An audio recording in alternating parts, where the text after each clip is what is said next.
এই আমরা পানবু থেকে কালীঝোড়ার দিকে এগোচ্ছি, মানে যেটা আমরা যাব শিটংয়ে। এই আমরা ওপর থেকে নেমে আসলাম, এই যে কালীঝোড়া। কালীঝোড়া থেকে এই যে রাস্তা, এটা শিটংয়ের দিকে যাবে। শিটং থেকে আর 1 কিলোমিটার দূরে আছি আমরা। সব গাছে লেবু হয়ে গেছে, হলুদ হয়ে গেছে লেবু, অরেঞ্জ বাগান এবং কাঞ্চনজঙ্ঘা। আপার শিটংয়ের এই অল হোমস্টে।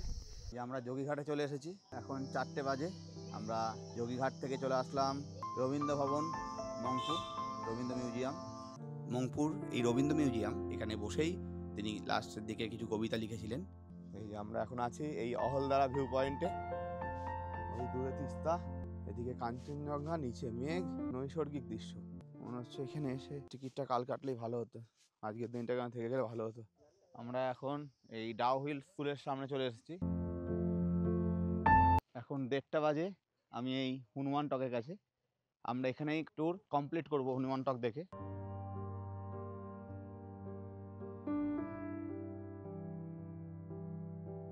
এই আমরা পানবু থেকে কালীঝোড়ার দিকে এগোচ্ছি, মানে যেটা আমরা যাব শিটংয়ে। এই যে রাস্তাটা, মানে পানবু হয়ে শিটং যাওয়ার যে রাস্তা, মানে কালীঝোড়া যাওয়ার যে রাস্তাটা একটু খারাপ রাস্তা, কিন্তু মোটরসাইকেল নিয়ে যেটা দেখলাম যে ভালো রাস্তা, খারাপ না। এই যে আমরা দাঁড়িয়ে আছি, দূরে করোনেশন ব্রিজ দেখা যাচ্ছে, তিস্তা নদী বয়ে চলেছে। এই যে সোনাই একটু খেলা করছে এখানে, লজ্জাপতি গাছ দেখতে পেয়েছে সোনাই, দেখে খুব মজা পেয়েছে। এই যে লজ্জাপতি গাছ, এই রাস্তা দিয়ে আমরা এখন কালীঝোড়ার দিকে এগোবো। আমরা এখন এই ফরেস্টের মধ্যে আছি।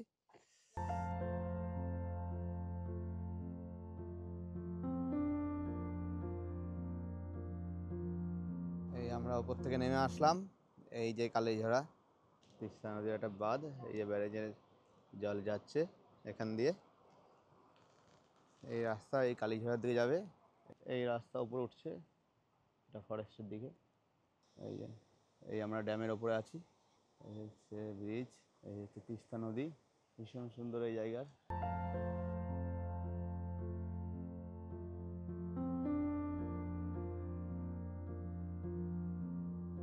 এখন 10টা 5 বাজে। এই আমরা এই কালীঝোড়াতে এই হোটেলটা একটু খাওয়া দাওয়া করে নিলাম। আমার মেন যে কাজটা ছিল অ্যাকচুয়ালি ট্রেনের টিকিটটা কাটা। আগামীকাল আমরা এই শিটং থেকে নেমে আমরা নবদ্বীপ ধাম স্টেশনে যাব এনজেপি হয়ে। ঠিক 10টায় তৎকাল খোলে, যার ফলে আমার টার্গেট ছিল ঠিক 10টার আগে এখানে পৌঁছানো, এতে ঠিকঠাক টাওয়ার পাই। এই এখানে একটু সকালের খাবার, আমরা তো ভেতো বাঙালি, সকালে একটু ভাতটা খেতেই ভালোবাসি। তো সকালে খুব সুন্দর ভাতটা খাওয়া হয়ে গেল। এবার আমরা এখান থেকে শিটংয়ের দিকে রওনা হব। একটু ওপরে উঠতে হবে শিটংয়ে। কালীঝোড়া থেকে এই যে রাস্তা, এটা শিটংয়ের দিকে যাবে। এই যে আমরা এই রাস্তা দিয়ে আসলাম, এই রাস্তা চলে যাচ্ছে গ্যাংটক এবং কালিম্পংয়ের দিকে, আর আর এই রাস্তা চলে যাচ্ছে শিটংয়ের দিকে। মানে কেউ কালিম্পং দিয়ে আসলে এই রাস্তা দিয়েও যেতে পারে, আবার যে কালীঝোড়া দিয়ে আসছে সেও এই রাস্তা দিয়ে শিটংয়ে যাচ্ছে। প্রায় শিটংয়ে আমাদের এখনও 10 কিলোমিটার যেতে হবে। একটু খাড়াই রাস্তা আছে, অফবিটও আছে কিছুটা। এখন যতক্ষণ রাস্তায় না যাচ্ছি বোঝা যাচ্ছে না, দেখা যাক রাস্তা কেমন হয়। এই রাস্তা ধরে আমরা এখন উপরের দিকে উঠবো শিটংয়ের রাস্তায়। মানে নিচ থেকে অনেকটা উঠে আসলাম আমরা, বেশ খাড়াই রাস্তা এবং তার সঙ্গে অফবিটও অনেকটাই। মানে 4 চাকা নিয়ে আসা সত্যি খুব চাপের। এখানে বাইক সুন্দর উঠছে, আরও কিছু বাইকার এসেছে, এরা পালসার নিয়ে এসেছে। এখন অনেকটা উঠতে হবে। এই যে সুন্দর ফরেস্টের মধ্যে দাঁড়িয়ে আছি আমরা, বেশ কিছুটা উঠে পড়েছি, টানা উপরে উঠলাম। আর মোটামুটি 7 থেকে 8 কিলোমিটার বাকি আছে আমাদের হোমস্টেতে যেতে। একটু দাঁড় করালাম গাড়িটাকে, একটু রেস্ট করে নেবো, রেস্ট করে নিয়ে আবার এগোবো। শিটং থেকে মোটামুটি আর 4-5 কিলোমিটার দূরে এই যে লাংকুতে এসে দাঁড়ালাম আমরা। এই যে আই লাভ লাংকু লেখা, এখানে একটা শিব মন্দির আছে। আমরা অনেকটা উপরে উঠে পড়েছি, সমানে উপরে উঠলাম, কিছুটা অফবিট রাস্তা ধরে উঠলাম উপরে। এই যে একটা শিব মন্দির আছে, শিব মন্দিরটা একটু ঘুরে নিই। তো অনেকটা খাড়ায় উঠছি আমরা, ওই জন্য একটু দাঁড়াচ্ছি মাঝে মধ্যে।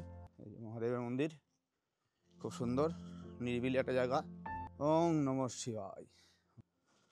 আমরা আর একটুখানি ওপরে উঠে পড়লাম। শিটং এখান থেকে আর 3 কিলোমিটার মতো। এই যে নিচের বিস্তৃত ভ্যালি, খুব সুন্দর ভিউ। আচ্ছা, ওপরে একটা ভিউ পয়েন্ট, একটু ঘুরে আসি গা উপর থেকে। এই যে সিঁড়ি দিয়ে উপরে উঠে যাচ্ছি আমরা, অনেকটা উপরে উঠলাম। ওই টপ থেকে পুরো ভিউ অ্যাকচুয়ালি পাওয়া যাবে। প্রচুর উপরে উঠে পড়েছি। ওই ওপরে একটা জায়গা করা আছে, যাবানি কখনে 360 ভিউ পাওয়া যাবে এখান দিয়ে। এই যে ওপর উঠে যেতে হচ্ছে, ওপর থেকে পুরো ভ্যালির একটা সুন্দর ভিউ পাবো। প্রায় চলে এসেছি। হ্যাঁ হ্যাঁ হ্যাঁ, এই যে একটু বসেছে এই উঁচুতে, বসে অনেকটা হেঁটে উঠা হয়েছে সিঁড়ি দিয়ে। এই যে শিটং থেকে আর 1 কিলোমিটার দূরে আছি আমরা, শিটংয়ে ঢুকে পড়েছি প্রায়, আমাদের হোমস্টে থেকে 1 কিলোমিটার দূরে। এই অরেঞ্জ ট্রি হোমস্টে। এই যে এটা একটা লেবু বাগান, সব গাছে লেবু হয়ে গেছে, হলুদ হয়ে গেছে লেবু। যাক, আমরা নভেম্বর মাসে 9 তারিখে এসেছি, কিন্তু তাও লেবু ভালোই দেখতে পারলাম। এই গাছে লেবু ভর্তি, যে লেবু পেকেও গেছে কিছু লেবু। একটা সুন্দর প্রজাপতি বাগান में যায়।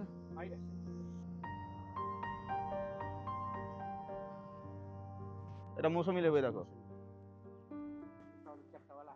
দেখো এইখান থেকে কাঞ্চনজঙ্ঘা পরিষ্কার ভিউ। এই যে অরেঞ্জ বাগান এবং কাঞ্চনজঙ্ঘা। साल में एक ही बार होता है। এটা টাইম, এই এরপর সিজন শুরু হচ্ছে এখন। যাক, সিজনের শুরুতে পেয়ে গেলাম আমরা। এই হচ্ছে শিটং, শিটং 3। भैया का नाम क्या बोले? भैया दीपक राय। এখন 12:30 বাজে। এই আমরা অহল হোমস্টেতে পৌঁছালাম, আপার শিটংয়ের এই অহল হোমস্টে। এই যে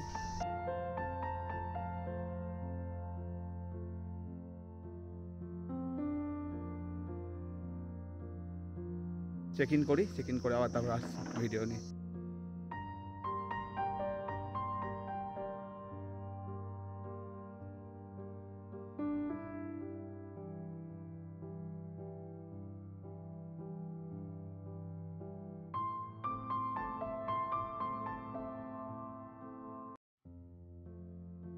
এখন 2:30 বাজে। আমরা শিটংয়ে এসে প্রথমেই স্নান করে নিয়ে লাঞ্চ করে নিলাম।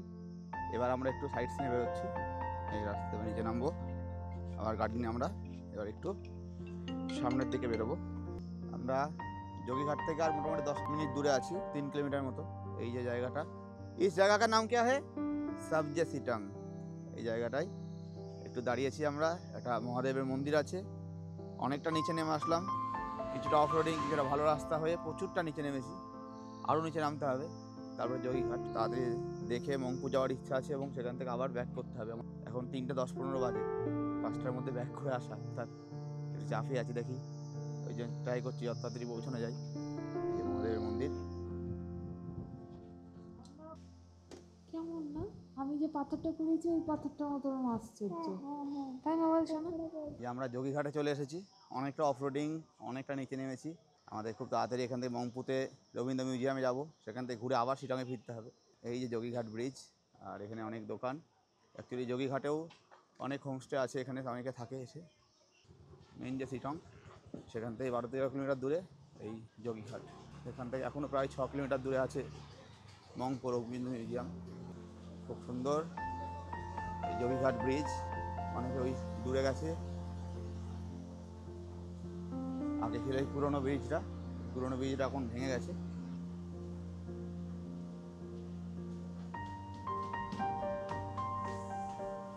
এখান দিয়ে অনেকেই একদম 3 চুলে কাকড়া দার্জিলিংয়ে দিয়ে যায়। এখন 4টে বাজে, আমরা যোগীঘাট থেকে চলে আসলাম এই রবীন্দ্র ভবন মংপু রবীন্দ্র মিউজিয়াম, পাহাড়ে রবীন্দ্রনাথ। এই একটা ট্রি হাউস, এটা রবীন্দ্র মিউজিয়ামের শুরুতে এই ট্রি হাউসটা। এই যে মিউজিয়ামের গেট, এটা মংপুর এই রবীন্দ্র মিউজিয়াম। মানে একসময় এটি ছিল কবিগুরু রবীন্দ্রনাথ ঠাকুরের গৃহ অতিথি কুঞ্জ। শিল্পী মৈত্রী দেবীর আমন্ত্রণে কবিগুরু এখানে বারবার এসেছে। এই কাঠের ঘর, কবিগুরু ব্যবহৃত কিছু টেবিল, রং তুলি সব কিছু এখানে রাখা আছে এবং এগুলোই তার উপস্থিতির কথা মনে করিয়ে দিচ্ছে আমাদেরকে। এই বাড়ির বারান্দা, শান্ত পাহাড়ি হাওয়া আর প্রাকৃতিক সৌন্দর্য। এখানে কবিগুরু তার শেষ দিকের কিছু লেখা এবং কবিগুরুর কিছু সৃষ্টি এখানে আছে। এখানে বসেই তিনি লাস্টের দিকে কিছু কবিতা লিখেছিলেন, যেগুলো এই দেওয়ালে বিভিন্নভাবে লেখা আছে, ছবি আকারে দেওয়া আছে। তাই মংপুর এই রবীন্দ্র মিউজিয়াম অবশ্যই প্রত্যেকের একবার আসা উচিত। আমরা শিটং থেকে আসলাম, এটা দার্জিলিং থেকেও আসা যায়, কার্শিয়াং থেকেও আসা যায়, বিভিন্ন দিক থেকে আসা যায়। কবিগুরু বারবার পাহাড়ে এসেছিলেন এবং এই মংপুতে অনেকবার তিনি এসেছেন এই মৈত্রী দেবীর আমন্ত্রণে। অবশ্যই একবার এখানে এলে এই মংপুর রবীন্দ্র মিউজিয়ামে আসতে হবে। রবীন্দ্র মিউজিয়াম দেখে বেরোলাম বাইরে, ঠিক তার পাশেই হচ্ছে এই quinine factory, government quinine factory. Quinine দিয়ে ম্যালেরিয়া ওষুধ তৈরি আমরা জানি। ভেতরে ঢোকা অ্যালাউ নেই এখন। এবার আমরা এখান থেকে আবার শিটং হোমস্টের দিকে ফিরবো। ওখানে যেতে আমাদের 1 ঘন্টার উপরেই লাগবে। এখন বাজে 4:50। আমরা মংপই রবীন্দ্র মিউজিয়াম হয়ে আবার যোগীঘাটে ফেরত চলে আসলাম। মোটামুটি 20 মিনিট মতো লাগলো। 4:30 বেরিয়েছিলাম ওখান থেকে, এখনও 40 মিনিট মতো লাগবে। এখান থেকে 12 কিলোমিটার দেখাচ্ছে রাস্তা। যে সোনাই বসে আছে গাড়িতে, এবার উঠতে হবে। আমরা নেমে এসেছিলাম পুরোপুরি এখানে, যোগীঘাট পুরো ডাউনে নেমেছিলাম। এবার আমরা আবার উপরে উঠে যাবো আমাদের যে ডেস্টিনেশন, অহল হোমস্টে। Good morning. আজকে সোমবার, এখন বাজে সকাল 6টা। আমরা আছি শিলংয়ের এই অহল হোমস্টেতে। অ্যাকচুয়ালি এই হোমস্টেটাই একটু গাছের আড়াল হচ্ছে, এই জন্য খুব পরিষ্কার ভিউ পাওয়া যাচ্ছে না। এখন আমরা যাব অহলদারাতে। এই যে আমরা এখন আছি এই অহলদারা ভিউ পয়েন্টে। আমাদের হোমস্টে থেকে মোটামুটি ওই 700-800 মিটার মতো ওপরে উঠে আসতে হলো। ওই দূরে তিস্তা, এদিকে কাঞ্চনজঙ্ঘা, নিচে মেঘ, এক নৈসর্গিক দৃশ্য।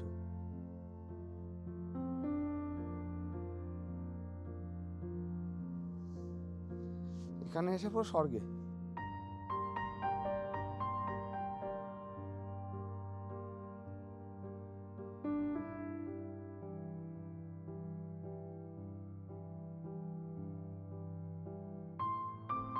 এই নিচে একদম পাহাড়ের সামনে মেঘ, আর একদম কাছেই কাঞ্চনজঙ্ঘা। চা বাগান, এটা আবার সবকিছু একসাথে।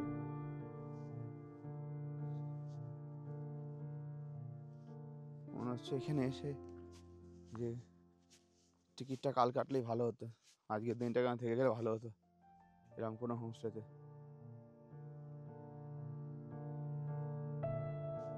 এখানেও প্রচুর হোমস্টে। অ্যাকচুয়ালি এখানে আসলে এই দিককার কোনো হোমস্টে বুক করাই ভালো। অহলদারার একদম কাছেই যেসব হোমস্টেগুলো, এই যে হোমস্টেগুলো সব অহলদারা এই ভিউ পয়েন্টের ওপরেই।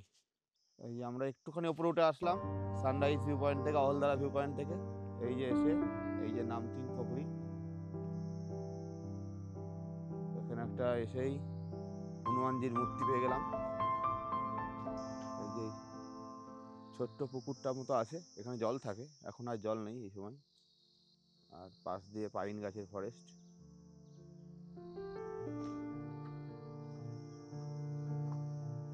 পাশ দিয়ে রাস্তা পাইন ফরেস্টের মধ্যে দিয়ে।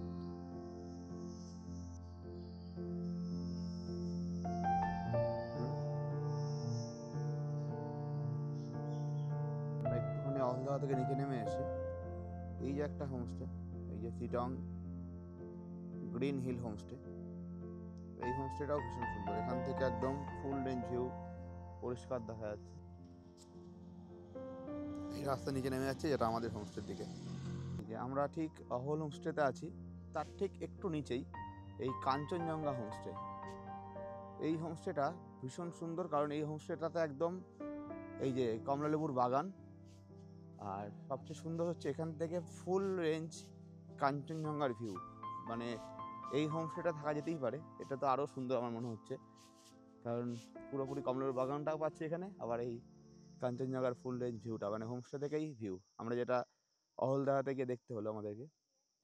এই হোমস্টের লোকেশনটা আমার বেস্ট লাগলো এখনো পর্যন্ত। পাশে অরেঞ্জ গার্ডেনও আছে একটা,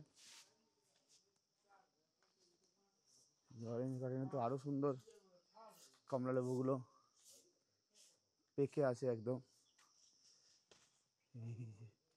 এখন 10টা বাজে, আমরা এই শিটংয়ের অহল হোমস্টে চেক আউট করে বেরিয়ে যাচ্ছি। এই আমাদের গাড়ি নিচে রেডি করে ফেলেছি। আমরা এখন কার্শিয়াং যাব। কার্শিয়াংয়ে আমাদের কিছু সাইট সিন করে আমরা ওখান থেকে বেরিয়ে যাব আমাদের শিলিগুড়ির উদ্দেশ্যে।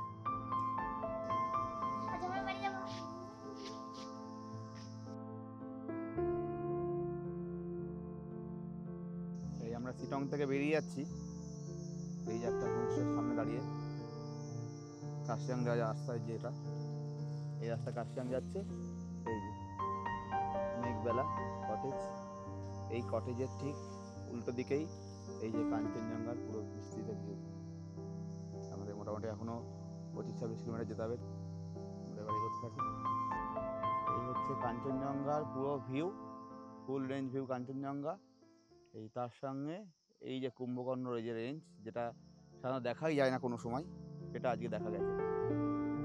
ফুল রেঞ্জে কাঞ্চনজঙ্ঘা দিয়ে একদম কুম্ভকর্ণ ভিউ দিয়ে পুরোটা দিয়ে একটা ভিউ পাচ্ছি। এখন ঘড়িতে টাইম 11:15 বাজে। আমরা 12-13 কিলোমিটার চলে এসেছি। অ্যাকচুয়ালি রাস্তাটা পুরোটাই অফ রোডিং, ফুল অফ রোডিংয়ে গাড়ি উপরে তুলতে হলো। 4 চাকা নিয়ে তো খুবই চাপ, আসা নিজে ড্রাইভ করে আসা। তো আমাদের অসুবিধা তেমন হয়নি, কারণ বাইকটা বেশ ভালোই আছে, ভালোই চলছে এখন পর্যন্ত। এগিয়ে এসে একটা সুন্দর একটা ফরেস্টের মধ্যে দাঁড়ালাম, পাইনের ফরেস্ট, নিঃশব্দ এক পরিবেশ। এই গাড়িগুলো সব কার্শিয়াংয়ের দিকে যাচ্ছে। হয়তো অফ রোড আর খুব বেশি দূর নেই, এবার ভালো রোড পাবো।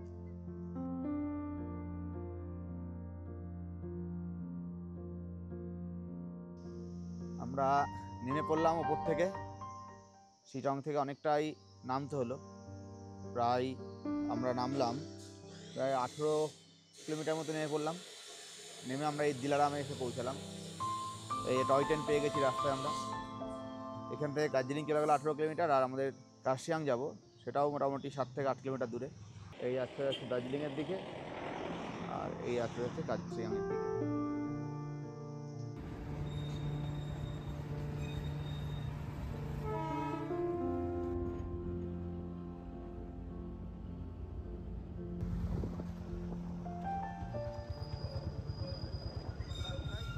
আমরা এখন এই ডাউ হিল স্কুলের সামনে চলে এসেছি। কার্শিয়াংয়ের একটা খুব বিখ্যাত জায়গা এই ডাউ স্কুল কম্পাউন্ড। এটা আমরা অনেকবার কার্শিয়াং এসেছি, কিন্তু এদিকে আসা হয় না কেন, অনেকটা আবার উঁচুতে উঠে আসতে হয়। অনেকটা উঁচুতে উঠে আসলাম আমরা। এই হচ্ছে ডাউ হিল স্কুল, এখন স্কুল চলছে।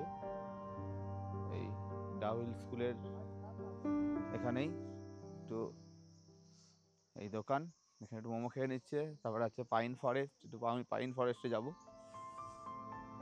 এখন বাজে মোটামুটি 12টা। আমরা আর কিছুক্ষণ ঘুরেই এখান থেকে বেরিয়ে যাব। ডাউ হিলের এই পাইন ফরেস্টের কাছে চলে আসলাম, পাশেই ডাউ হিল স্কুলের পাশেই। এই যে বিভিন্ন সব দোকান, 20 টাকা টিকিট মনে হয়, টিকিট কাউন্টার এখানে। এই হচ্ছে pine forest, Dow Hill forest.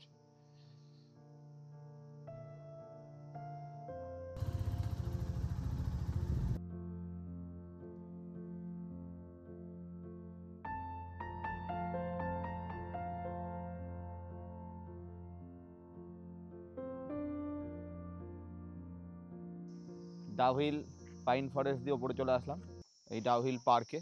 হয় কিছুটা উপরে ওঠে, একদম গাড়ি নিয়ে উঠতে দিল, যার ফলে দূরত্ব বেশি লাগলো না। বাচ্চাদের বিভিন্ন রকম চড়ার জিনিস সব আছে। ওই আই লাভ ডাউ হিল আছে এখানে। পাইন ফরেস্টের মধ্যে আছে ডাউ হিল পার্ক। এগুলো কার্শিয়াংয়ের সাইট সিনের মধ্যে পড়ে।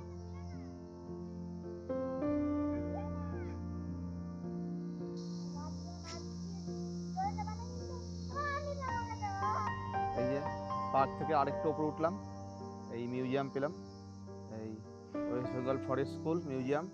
এটা হচ্ছে ডাউ হিল মিউজিয়াম, এখানে ফরেস্টের সব জিনিসপত্র আছে। এই রাস্তা দিয়ে আমরা নেমে যাবো, এইখানে রাস্তাটাই কার্শিয়াং যাবে হনুমান টক হয়ে। আমরা আর ব্যাকে যাব না।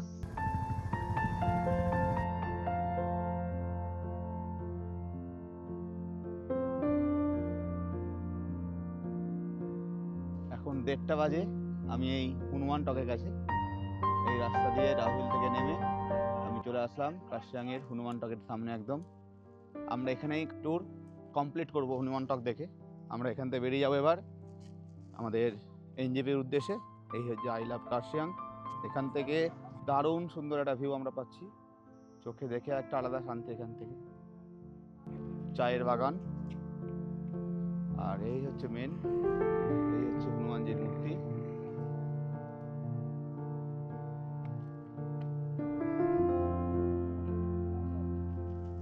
চাইলাভ কাস্টিয়াং হনুমানজি মন্দির সামনে হনুমানজির মন্দির, আর এদিকে চা বাগান, মেঘ চোখে পড়ছে এখান দিয়ে, ভীষণ সুন্দর। পুরোটাই চা বাগানে মধ্যে দিয়ে। কাশিয়াঙে আসলে অবশ্যই হনুমানটা আসতেই হবে।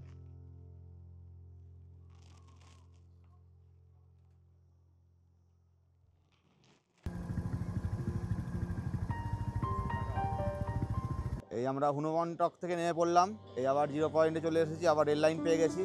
এই রাস্তা নেমে পড়লো, ওইদিকে চলে গেল দার্জিলিংয়ের রাস্তা। আমরা এই ওপরে হনুমান টক থেকে ঘুরে এই গিড্ডি পয়েন্টে দাঁড়ালাম একটুখানি। গিড্ডি ভিউ পয়েন্ট থেকেও সুন্দর ভিউ পাওয়া যায়। মানে আমরা এখন ফিরতে রাস্তায় দাঁড়ালাম এখানে।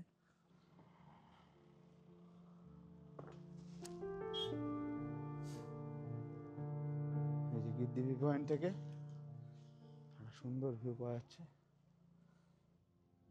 অ্যাকচুয়ালি পাহাড় যেখান থেকেই দেখো সেখান থেকে এত সুন্দর। এখন 2:30 বাজে, আমরা এই হিলকার্ট রোড ধরে নিচে নামছি। এই রাস্তার ধারে একটা হোটেলে একটু দাঁড়ালাম, একটু ভাত খাবো এখান থেকে। মোটামুটি এখান থেকে 1.5 ঘন্টা দেখাচ্ছে, 38 কিলোমিটার। এই হিলকার্ট রোডের একটা বৈশিষ্ট্য হচ্ছে রাস্তাটা ভীষণ ভালো, একদম সমতল রাস্তার মতোই। কারণ এখানে যেহেতু এই ট্রেন যায় এখান থেকে, টয় ট্রেন যেটা, এই ট্রেন লাইন ধরে যাওয়া, মানে যেটা পাহাড়ে ঘোড়ার গাড়ি উঠতো সেই অনুযায়ী হিল কাট বলতে ঘোড়ার গাড়ি, পাহাড়ে ঘোড়ার গাড়ি উঠতো এইভাবেই। এই রোডের নাম। খুব সুন্দর এই রোডটা। এই রোডে আমি আগে গাড়ি নিয়ে গিয়েছি এই রোডটা দিয়ে, তখন একটু এই জায়গায় একটু ভাঙা ছিল, সেই জায়গাটা আমি ঠিক করে নিয়েছি এখন। একদম পুরো রাস্তা জুড়ে রেল লাইন, একবার আমাকে ক্রস করবে, আমরা এবার রেল লাইন ক্রস করবো, এইভাবে এগোতে থাকবে রাস্তাগুলো। तुम्हारा घर कहाँ पर? यहाँ पर। नाम क्या है तुम्हारा? गीतांजलि। गीतांजलि क्या है तुम्हें मालूम है? क्या है बोलिए तो? रविन्द्रनाथ टैगोर का एक बुक है। এই যে গীতাঞ্জলি পাসপোর্ট, এই হোটেলে আমরা খাওয়া দাওয়া করবো। খাওয়া দাওয়া করে বাবার সামনে 4টে বাজে আমরা হিলকার্ট রোড হয়ে নিচে নেমে আসলাম। এই শিলিগুড়িতে চলে এসেছি।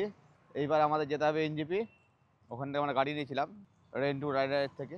5:30 ট্রেন আমাদের। একটু কেএফসিতে দাঁড়ালাম। আমাদের বাহন আজকে একটু পরেই একে ছেড়ে দেবো, আবার অন্য কেউ নেবে, অন্য কেউ জার্নি শুরু করবে। আমাদের পুরো রুটে খুব সুন্দর সাথ দিয়েছে আমাদের। একদম 4:45 বাজে আমরা পৌঁছে গেছি এই রেন্টু রাইডারের এখানে।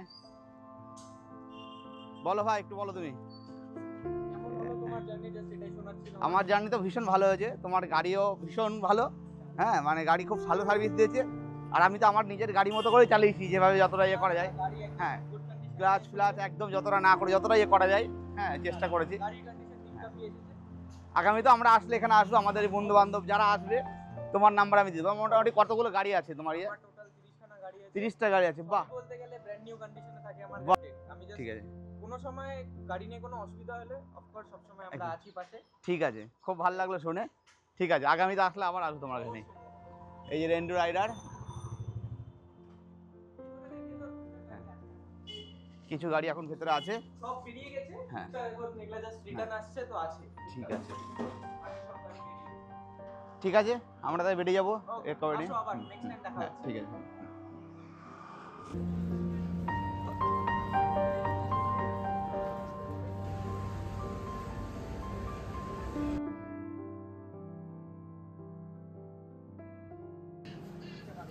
এখন 2টো বাজে, আমরা আলটিমেট নবদ্বীপ ধাম এখানে এসে